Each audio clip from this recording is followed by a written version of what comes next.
તો ભગવાન પાસે આપણે આ માગવાનું. ધ્રુવની વાત છે કે ધ્રુવ છે એ પણ ઉત્તમપાદ રાજાના છોકરા હતા અને ધ્રુવ તેને બે રાણી હતા, સુરુચિ અને સુનીતિ.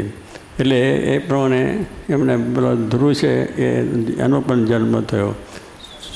સુનીતિનો ને સુનીતિનો એ ધ્રુવ થયો. પછી ધ્રુવ છે એ તપ કરવા ગયા. ધ્રુવે પછી તપ કર્યું તો ખરેખર અત્યારે ધ્રુવનો તારો જોઈએ છે ને આપણે કે ભાઈ જુઓ ધ્રુવ જેવા થઈએ મક્કમ. એટલે શું કે એને જો મારે એવું કરવું કે ભગવાનને રાજી કરવા, તે તપ કરીને ભગવાનને રાજી કરવાનું બધું થઈ ગયા. પણ એના કહેવાનું શું કે માગ્યું શું કે મને રાજ આપો. ધ્રુવે છે એ માગ્યું કે હું આવો મોટો એક રાજા થઉં તો એ ના માગ્યું કે રાજ મળ્યું. રાજ તો જતા રહેવાના છે, આપણી સંપત્તિ જતી રહેવાની, આપણે જતા રહેવાના છે, દુનિયા આખી ચાલી જવાની. પણ છતાં છે કે આપણે મોહ છે એ સારું દેખ્યું એટલે એના પર મોહ. પણ સારું દુનિયામાં કોઈ છે નહીં. ભગવાન છે એ સાચા છે, એમનું રૂપ, એમનો વાત, એમની વિચારો બધા સારા છે. સંત